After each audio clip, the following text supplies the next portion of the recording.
Corea del Norte no solo lanzó un misil, sino que lanzaron 2 misiles balísticos por encima de Corea del Sur hacia el mar de Japón. Esto porque los Estados Unidos enviaron y desplegaron un submarino nuclear hacia Corea del Sur. Y Donald Trump es informado nuevamente sobre otra acusación formal de un gran jurado, y también Donald Trump reveló un poco más de su estrategia de cómo él piensa terminar la guerra entre Rusia y Ucrania si se convierte en presidente en el 2024. Esto y más en el Rey Studios. Bienvenidos, vamos a empezar directamente. En la primera parte de este video empezaremos con Corea del Norte, los cuales lanzaron 2 misiles hacia el mar de Japón. Corea del Sur fueron los primeros en reportar esta noticia, y el informe desde Corea del Sur dice lo siguiente. Nuestro ejército detectó 2 misiles balísticos de corto alcance disparados por Corea del Norte hacia el mar de Japón desde el área de Sunan entre las 3:30 am y las 3:46 am, explicó un comunicado del ente militar del país asiático. Y miren este mapa aquí. Pueden ver que Rusia no tiene que ver con esta noticia, pero Rusia es tan grande porque estaba viendo los mapas de Corea del Norte, Corea del Sur, el mar de Japón, Japón y toda la región. Rusia es tan grande que hace frontera con Mongolia, con Kazajstán, con China, con Corea del Norte, y también está frente al mar de Japón y está junto a Alaska con los Estados Unidos. ¡Wow! ¡Qué grande es ese país! Back to this news. La razón que Corea del Norte lanzó estos misiles es porque Estados Unidos desplegó un submarino nuclear hacia Corea del Sur. La primera vez en 40 años que Estados Unidos hace esto. Y Corea del Norte se alarmó. Entonces, el mensaje para Corea del Norte desde Estados Unidos y de Corea del Sur es que cualquier uso de armas nucleares de parte de Corea del Norte y de Kim Jong-un resultará en el fin del régimen y del país de Corea del Norte. ¡Wow! ¿Por qué a Putin no lo amenazan de esta manera diciéndole: Putin, cualquier uso de armas nucleares será el fin del país? No hacen esto con Putin. Pero esa no es la noticia. Back to this news. Entonces, Estados Unidos, ¿por qué desplegaron este submarino nuclear hacia Corea del Sur? Porque recuerden que el año pasado, 2022, y mucho tiempo en el 2023, Kim Jong-un se la pasó haciendo pruebas de misiles balísticos intercontinentales de corto alcance, de largo alcance. Entonces, en abril, Estados Unidos y Corea del Sur hicieron otra alianza para desplegar más defensa hacia Corea del Sur, para disuadir a Corea del Norte y para estar listos en caso de que Corea del Norte se equivoque, cometa un error o haga un ataque hacia Corea del Sur. Porque siempre está la amenaza. Recuerden, Corea del Sur y Corea del Norte están en guerra desde la Segunda Guerra Mundial. Lo que pasa es que es una guerra, que es un conflicto frío, pero hay problemas. Entonces, los misiles que estaba lanzando Kim Jong-un en el 2022 y en el 2023 también fueron en respuesta a los ejercicios militares que tenían los Estados Unidos con Corea del Sur y con Japón también. Aunque Japón y Corea del Sur no son parte de la OTAN, tienen alianzas de defensa con los Estados Unidos y hacen ejercicios militares, y cada vez que hacen esos ejercicios militares, Corea del Norte se pone nervioso y hacen pruebas de misiles balísticos como disuasión también. Recuerden que en Corea del Norte piensan que Corea del Sur le quiere hacer una invasión con ayuda de los Estados Unidos. No hay evidencia de esto. Esto no va a pasar, pero es lo que ellos piensan en sus corazones. En sus corazones, Kim Jong-un y su hermana Kim Yo-jong y todos esos pobres esclavos que se están suicidando piensan eso. Esas personas no tienen mucho acceso a la comunicación. Y el submarino nuclear que lanzaron es el USS Kentucky, un submarino nuclear de los Estados Unidos. Y miren el reporte. Los submarinos de clase Ohio, también conocidos como submarinos Trident, están diseñados para transportar y lanzar misiles balísticos intercontinentales ICBM con ojivas nucleares. Y Corea del Sur están fuertes diciendo: miren ahí, el compromiso de los Estados Unidos para la disuasión nuclear de Corea del Norte. Estados Unidos está promoviendo esta disuasión extendida enviando sus submarinos nucleares para defensa. Muchos de ustedes vieron esta noticia al día de hoy, hasta me preguntaron ¿qué pasó con los misiles? ¿Fue Ucrania? ¿Fue Rusia? Fue Estados Unidos hacia Corea del Sur. Corea del Norte respondió y le estamos dando seguimiento a esta noticia. Ahora miren esta noticia muy extraña, pero súper extraña. ¡Wow! Un soldado estadounidense detenido en Corea del Sur se fue hacia Corea del Norte. Algo muy extraño. El soldado estadounidense se llama Travis King. Había cumplido, de 23 años, había cumplido casi 2 meses en prisión en Corea del Sur por una agresión que él hizo como militar. Entonces ya había cumplido, lo iban a dejar en libertad, pero tenía que ser trasladado hacia los Estados Unidos, donde iba a recibir acciones disciplinarias del ejército de los Estados Unidos. Él es de Fort Bliss, Texas. Pero antes de montarse al avión en Corea del Sur para venir hacia los Estados Unidos, el hombre se fue corriendo, se fue por un corredor, atravesó por militares, los turistas, las personas, y corre el hombre por el corredor, y corre el hombre. Llegó a Corea del Norte, el militar Travis King, de 23 años, de los Estados Unidos. Y allá está en Corea del Norte ahora, al momento de este video, ese hombre. De Guatemala para Guatepeor. Pero ¿qué es esto? ¿Qué noticia es esto? Yo con el Departamento de Seguridad a la Patria reportando esto. Yo estoy que no creo nada. ¿En serio pasó así? Está raro. ¿Y qué acción disciplinaria iba a recibir en los Estados Unidos que prefirió irse al país del suicidio? Donde si lo haces tienes un castigo. Pero yo ni nada voy a decir. Porque no hay castigo para el suicidio. Solo Dios sabe lo que pasará después de eso. Y no puedo decir la palabra. El secretario de Defensa, Lloyd Austin, habló y dijo: estamos dando seguimiento a esto, trabajando con la ONU, nuestros aliados, para ver qué pasa en Corea del Norte. ¿Qué pasa en Corea del Norte? Vayan a averiguar a ver qué pasa en Corea del Norte. No se sabe. No se sabe. Pero esta noticia le estamos dando seguimiento también porque es muy extraña. Yo estoy que no creo nada. ¿Qué le iba a pasar a ese hombre? Ahora vamos a hablar sobre el caso de Donald Trump. Esta es mi parte favorita de la noticia porque, wow, mucha investigación que yo hice aquí. Donald Trump dijo por fin parte de su plan de cómo terminar la guerra en 24 horas. Recuerden que en el Town Hall de CNN y muchas veces Donald Trump ha dicho: yo termino la guerra en 24 horas. Le preguntan cómo. No puedo decir. No puedo decir porque no puedo mostrar mis cartas. Esto es póker. Entonces él estuvo en una entrevista con María Bolsonaro de Fox News. Hablaron de temas importantes: las elecciones, los candidatos, la economía, el país, el mundo, de todo. Pero lo más importante fue el tema de la guerra Ucrania y Rusia. Entonces, yo no les puedo presentar el video. Usualmente recuerden que yo les presento los videos de cómo se dicen las cosas. Pero no puedo ahora porque mis canales, ya YouTube y Facebook, pueden recibir copyright de otros canales que son dueños de esos cortes noticieros y pueden afectar el Rey Studios, y no tenemos el tiempo para lidiar con nada de eso. Así que yo tengo el transcript de qué él dijo y cómo lo dijo para todos ustedes. Recuerden darle fuertemente o suavemente el botón de me gusta de este video. No he bebido café, tengo energía natural, gracias a Dios, que está dando energía en abundancia, porque yo se la pedí. El que quiera algo, pídeselo a Dios, pero no piden. Y cuando piden, piden lo malo, por eso no se lo dan. Vamos con qué dijo Donald Trump.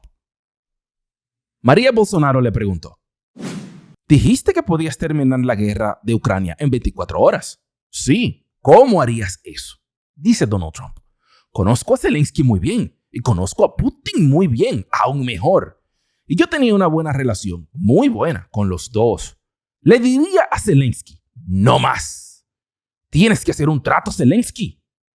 Le diría a Rusia: si no haces un trato con Ucrania y con Zelensky, les vamos a dar mucho más a ellos. Le vamos a dar todo a ellos. Le daremos más de lo que nunca han tenido. Si tenemos que hacerlo, se los daremos. Y haré un trato así en un día. ¡Wow! Esa es solo una introducción. Para buen entendedor, con pocas palabras basta. ¿Qué opinas tú? Yo hablaré sobre el caso. Es como decir: mira, Zelensky, mira lo que hay, Zelensky. Tienes que negociar. Ya basta, tienes que negociar, hacer un trato. Ahora, el punto es cuáles serán los puntos de las negociaciones y los detalles. Porque yo no veo un trato donde Putin dé territorio que ya lo ocupó, porque sería todo por nada. Yo no veo a Putin dando a Crimea. Yo no veo a Putin dando el Donbass, ni Zaporizhia, ni nada de eso. Ni Kursk. Y Ucrania tampoco va a querer ceder su territorio, porque Ucrania dice: ese es mi territorio, y nadie quiere ceder nada de su país. Pero todos sabemos que honestamente estas fronteras en Europa, en Asia, han cambiado bastante a través de los años. Porque, por ejemplo, antes del 1991, era todo la Unión Soviética. Después fue que se independizaron, como quien dice, es un país joven. Pueden cambiar como pueden venir, pero se entiende que nadie quiere ceder su territorio. La otra parte es hablar con Putin. Putin, mira el trato. Toma un trato. Ahora, espero yo que un trato con Putin sería razonable y que se hagan las negociaciones. Pero entonces se le dice a Putin: haz el trato razonable, y si no, a Ucrania se le da todo. O que les dimos dinero, ahora es que les vamos a dar aviones F-16. Ahora es que les vamos a dar aviones de combate F-22, tanques de guerra, sistemas antimisiles, misiles, de todo, perpetuamente, para siempre. Con todo esto, o viene la paz o viene la Tercera Guerra Mundial. Pero en ese punto quizás ambos países ya estén cansados de morir, de pelear, de perder dinero y quizás sí hagan un trato. Entonces, siempre con el diálogo, porque ahora no hay diálogo. Sin diálogo no hay nada. Debe de haber un diálogo entre todos. Pero guess what? Hay un problemita. En los Estados Unidos tú puedes decir, oh, les damos todo a Ucrania, sí. Y es tan fácil. No es tan fácil. Porque, por ejemplo, el público está muy dividido en esto. Hay personas que ya no quieren que envíen más dinero a Ucrania. Hay legisladores en la Cámara de Representantes que no quieren que envíen más dinero a Ucrania. Es democracia, se debe de votar para saber qué se va a hacer o no. Pero sucede que en el Senado, la mayoría de senadores, yo diría que un 95% de senadores, está en contra de Rusia y está a favor de Ucrania. Muchas veces en los Estados Unidos, lo que digan los senadores que están ahí por 6 años es lo que se hará. Los representantes, la Cámara tiene poder, pero los representantes duran 2 años y se rotan, al menos que tú seas Nancy Pelosi. Pero los senadores están ahí por 6 años y lo que digan los senadores en el país, eso se hará. Y ellos quieren ayuda y dinero para Ucrania. Si Donald Trump dice en este momento que habrá, se logrará con los senadores. Y yo digo lo siguiente, en una opinión personal. Yo pienso que Estados Unidos no ha hecho el trabajo, o Joe Biden, su administración que apoya a Ucrania, no han hecho el trabajo de convencer a la gente o a los estadounidenses, porque para la mayoría no les importa lo que está pasando a este punto. Para la mayoría lo que ven es que están gastando dinero, un cheque en blanco, mientras muchas ciudades en el país se están deteriorando y se están destruyendo. Lo que se debe de hacer para que el pueblo te apoye, es decir, miren el trato que le dimos a Putin. Mira a Putin el trato, ya sea bueno o malo, eso no importa, es estrategia política. Si Putin lo rechaza porque no le conviene, aquí en el país pueden decir, miren, Putin rechazó el trato, no quiere seguir la guerra, es el agresor.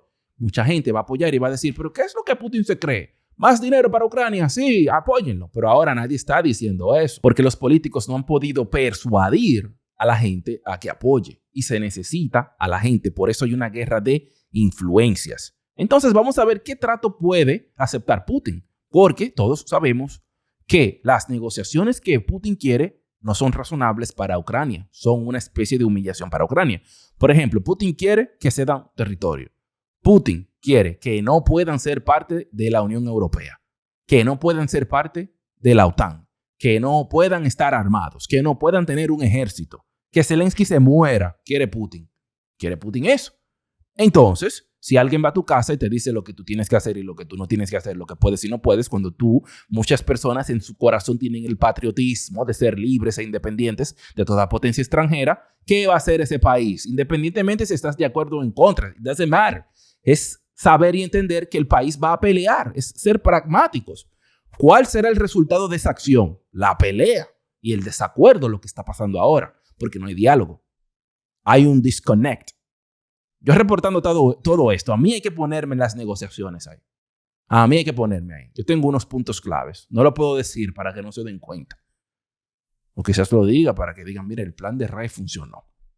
Sobre la división que existe en el país, sobre la ayuda que se envía a Ucrania y sobre la asistencia que necesitan las comunidades dentro del país, los homeless, gente muriéndose en la calle, gente sin casa, gente sin dinero, gente sin trabajo.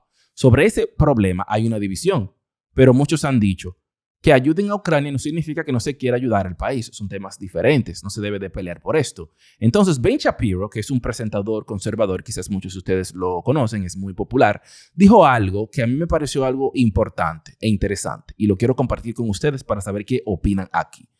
Él lo hizo por escrito, yo se los voy a leer todo es interesante. Y déjame saber tus pensamientos, análisis en los comentarios. Ben Shapiro dijo lo siguiente: Ucrania se está convirtiendo en una prueba de fuego para los candidatos republicanos debido al argumento de mala fe de que si crees que debemos financiar a Ucrania en su guerra contra Rusia, no te importa la pobreza estadounidense. Esto es por el debate con Mike Pence, cuando Tucker Carlson lo humilló, porque él dijo al final, "It's not my concern". Él quiso decir que su concern no es Ucrania, aunque sí es su concern, pero se interpretó, porque fue lo que él dijo, que su preocupación no eran las ciudades estadounidenses. Entonces continuó. Esto está mal. Los dos problemas no están conectados. En primer lugar, verter dinero en áreas asoladas por la pobreza no genera prosperidad. Eso no tiene nada que ver con Ucrania. Gasto del gobierno significa prosperidad.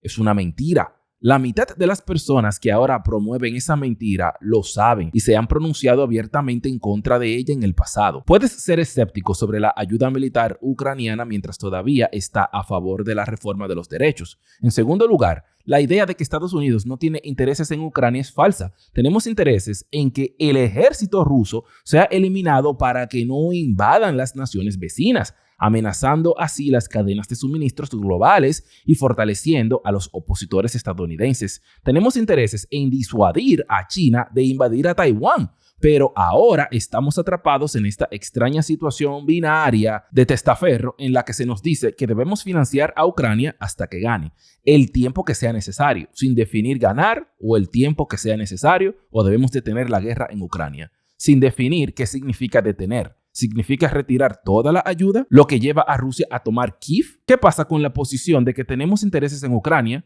que no coinciden por completo con intereses de Ucrania y que deberíamos financiar a Ucrania para evitar su toma total del poder mientras presionemos por un acuerdo de paz que cede ciertos territorios a los rusos mientras otorga garantías de seguridad a los ucranianos? Todos los matices se pierden en la política con bastante rapidez. Siempre es mucho más fácil calumniar a tus oponentes como indiferentes a sus compatriotas estadounidenses, pero la demagogia tiene un costo social bastante alto.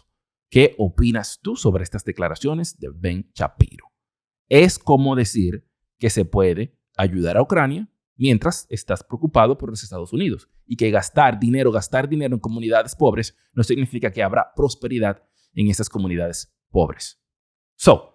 Ahora con todo esto vamos a la acusación a Donald Trump, mi gente del Ray Studios, que es nuevo todo esto al día de hoy. Donald Trump dijo este martes que recibió una carta del fiscal especial Jack Smith informándole que es objeto de una investigación del gran jurado sobre sus esfuerzos de anular las elecciones del 2020. Y todo esto es sobre el 6 de enero, el ataque al Capitolio. Las palabras de Donald Trump respondiendo a esta información de que será acusado fueron: cacería de brujas. El torcido Joe Biden y su Departamento de Injusticia quieren acusar y arrestar a su presunto oponente político, Joe, quien lo lleva en las encuestas en las próximas elecciones presidenciales de 2024. Tal cosa nunca ha sucedido en nuestro país antes. Y en el medio de la campaña, interferencia electoral y mala conducta procesal. Fuertes palabras las de Donald Trump. Este sería el segundo conjunto de cargos federales que enfrenta Donald Trump, tomando en cuenta la acusación del gran jurado sobre mal manejo de documentos clasificados. Ambos casos serán llevados por el fiscal especial Jack Smith.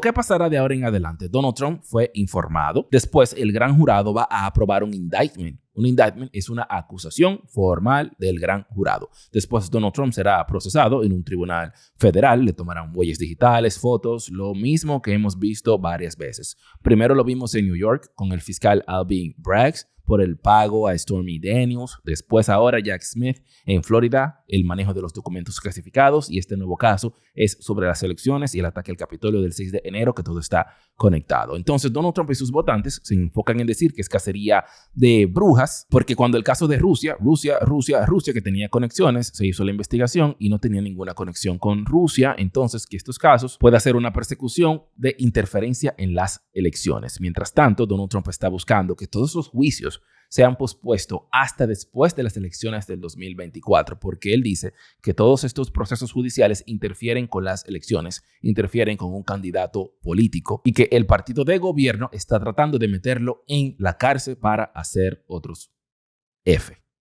fraude. ¡Wow! Muy complicado todo esto, mi gente del Ray Studio. Estas han sido las últimas noticias, siempre explicadas aquí en el Ray Studios, a lo mejor de nuestras habilidades. Si se entendió, si se comprendió todo esto, recuerda darle fuertemente el botón de me gusta de este video. Déjame saber tus pensamientos y análisis en los comentarios, qué tú opinas sobre todo esto. Este es el Ray Studio.